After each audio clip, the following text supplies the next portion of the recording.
ఎంతో ప్రసిద్ధిగాంచిన ఆ ఆలయం ప్రస్తుతం నిరుపయోగంగా మారింది. నిత్యం ధూపదీప నైవేద్యాలు అందుకుంటున్న స్వామివారు భక్తులకే కాదు అర్చకులకు సైతం దూరమయ్యారు. దేశంలో రెండవదిగా అత్యంత చరిత్ర కలిగిన విశాఖ జిల్లాలోని పద్మనాభం కొండ మీద ఆలనా పాలనకు దూరమైన అనంత పద్మనాభ స్వామి ఆలయంపై సాక్ష్యం టీవీ ప్రత్యేక కథనం మీకోసం.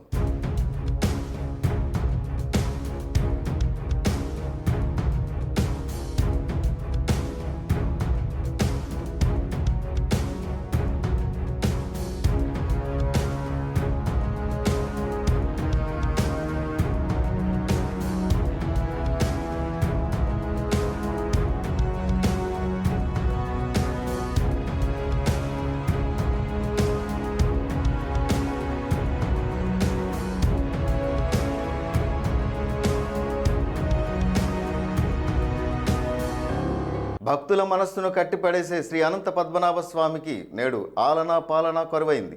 గత 6 నెలలుగా స్వామివారి కొండ దిగువన ఉన్న కుంతి మాధవ స్వామి ఆలయంలోనే ధూపదీప నైవేద్యాలను అందుకుంటుండగా ఈ మధ్యకాలంలో సొంత గూటికి చేరే అవకాశాలు కానరావడం లేదు.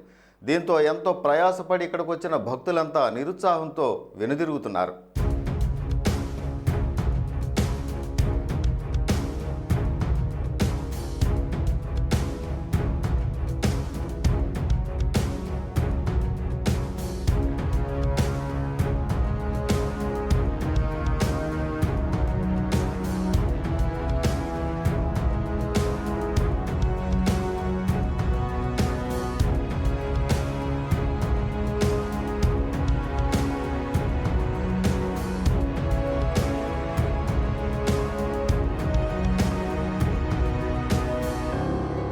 విశాఖ జిల్లాలోని 100 ఏళ్ల చరిత్ర కలిగిన శ్రీ అనంత పద్మనాభ స్వామి వారి దేవాలయం గత 6 నెలలుగా ధూపదీప నైవేద్యాలకు దూరంగా ఉంది. అప్పట్లో పడిన పిడుగుపాటుకు ఆలయ శిఖరం కాస్త దెబ్బతినడం, అప్పటికే శిథిలావస్థకు చేరువై వర్షాలకు గర్భగుడిలోకి నీరు ప్రవేశిస్తుండడంతో అప్పటి శాసనసభ్యులు ముత్తంశెట్టి శ్రీనివాసరావు ఈ ఏడాది ఫిబ్రవరి 2వ తేదీన 60 లక్షలతో అర్ధమండపం, ముఖమండపం మరియు విమాన గోపురం పునర్నిర్మాణం కొరకు శంకుస్థాపన చేశారు. అనుకున్నదే తడవుగా కొండపై ఉన్న స్వామివారిని కొండ దిగువన ఉన్న కుంతి మాధవ స్వామి ఆలయంలోనికి తీసుకొచ్చారు. అనంతరం ఆలయ పునర్నిర్మాణ పనుల్లో భాగంగా వెనువెంటనే ఆలయ శిఖరాన్ని తొలగించి చేతులు దులిపేసుకున్నారు. 6 నెలలు గడుస్తున్న దీని నిర్మాణంపై ఇటు అధికారులు కానీ అటు పాలకులు కానీ శ్రద్ధ వహించకపోవడంపై పలు విమర్శలకు తావిస్తోంది. ఎంతో ప్రయాసపడి సుదూర ప్రాంతాల నుంచి ఇక్కడికి వచ్చిన భక్తులు, పర్యాటకులు దయనీయ స్థితిలో ఉన్న ఈ ఆలయాన్ని చూసి నిరుత్సాహంతో వెనుదిరుగుతున్నారు. ఇంకో 2 నెలల్లో జరగనున్న దీపోత్సవానికి పనులు పూర్తయి ఆలయం పూర్వ వైభవాన్ని సంతరించుకునే అవకాశం ఉందా? అలా కాకుంటే డిసెంబర్ నెలలో నిర్వహించే దీపోత్సవాన్ని ఈసారి జరిపించడం కుదురుతుందా అనే సందేహాలు వ్యక్తమవుతున్నాయి. ఇంకా ఎన్నాళ్ళు స్వామివారు పరాయి పంచనే పూజలు అందుకుంటారనే విమర్శలు వినిపించకముందే అనంతుని కొండపై త్వరితగతిన పనులు ప్రారంభించి పూర్తి చేసి విగ్రహ పునఃప్రతిష్ఠా కార్యక్రమాలు చేపట్టి భక్తులకు దర్శన భాగ్యం కల్పించాలని పలువురు కోరుతున్నారు. గతంలో పిడుగుపాటు వల్ల పాడయి 7 సంవత్సరాల కిందట అది జరిగింది. గతంలో మా ప్రభుత్వం టైంలో అది నిర్మాణం చేయడం కోసమని మన అశోక్ గజపతిరాజు గారు వంశపారంపర్య ధర్మకర్త ప్రయత్నించి అతను సెంట్రల్ మినిస్ట్రీ ఉండేటప్పుడు ఒక 60 లక్షలు గ్రాంట్ తీసుకురావడం జరిగింది. దానిలో భాగంగా పునర్నిర్మాణం అనేది కొద్దిగా లేట్ అయ్యి మొన్నే 2వ నెలలో ప్రారంభం అనేది జరిగింది. శంకుస్థాపన చేయడం జరిగింది. కానీ పని త్వరితగతిన జరగడం లేదు. దాని మీద భక్తులు కొద్దిగా ఆవేదన చెందుతున్నారు.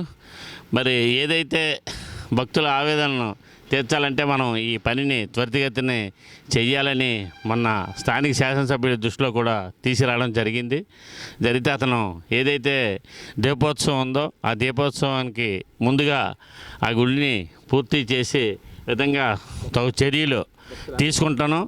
భక్తుల మనోభావాలు దెబ్బతినకుండా భక్తులు ఏదైతే ఆశిస్తున్నారో అది 100% పూర్తి చేస్తామని చెప్పి శాసనసభ్యులు చెప్పడం జరిగింది. ఆ విధంగా మేము పనిచేస్తామని తెలియజేసుకుంటున్నాం. దేవాలయం పునర్నిర్మాణం చేసేటప్పుడు స్వామివారి మీద నీరు కానీ, ఎండ కానీ, ధూళి కానీ, మట్టి కానీ పడకూడదు. అందుకని అక్కడున్న పద్మనాభ స్వామివారిని కళావరోహణని ఆ స్వామివారిలో వాళ్ళ కలంతా తీసుకుని వచ్చి దిగువన కుంతి మాధవ స్వామి దేవాలయంలో యొక్క కలసలో భద్రపరిచాము. అయితే ఈ యొక్క దేవాలయ నిర్మాణము మరియు ఘాట్ రోడ్డు నిర్మాణం జరుగుతున్నది. అయితే ఈ యొక్క దేవాలయం నిర్మాణము చాలా నిదానంగా జరుగుతున్నది. గత అనంత చతుర్దశి స్వామివారి జయంతోత్సవం ప్రతి సంవత్సరము కూడా కొండ మీద స్వామివారికి పంచామృతాలతో అభిషేక కార్యక్రమం జరిగేది. ఈ సంవత్సరము కొండ దిగువనే అనంత పద్మనాభ స్వామివారు ఉండటంతో భక్తులు చాలా బాధపడుతున్నారు. కావున భక్తులు ఈ యొక్క దేవాలయాన్ని త్వరగా నిర్మాణం చేసి ఘాట్ రోడ్డు నిర్మాణం మరియు దేవాలయ నిర్మాణం చేసి ఈ యొక్క దేవాలయం అభివృద్ధి కొరకు అందరూ కృషి చేయవలసిందిగా మరీ ప్రార్థిస్తూ ఉన్నాం. ఏదైతే పైన లాస్ట్ టైం పిడుగుబాటుకి ఆ దేవాలయం ధ్వంసమైందో రేపు దీపోత్సవం టయానికి ఆ దేవాలయం రెడీ చేయాలని చెప్పి కాంట్రాక్ట్ పిలిపించి మాట్లాడమని చెప్పాను. నేను కూడా ఒక 2-3 రోజుల్లో ఆ పైకి వెళ్ళి చూసి కండిషన్ ఏంటి, ఎలా ఉంది, ఏం చేయాలి కూడా మాట్లాడి దాన్ని ఎట్టి పరిస్థితుల్లో కూడా దీపోత్సవానికి రెడీ చేయడం కోసం అన్ని ప్రయత్నాలు కూడా చేస్తాను.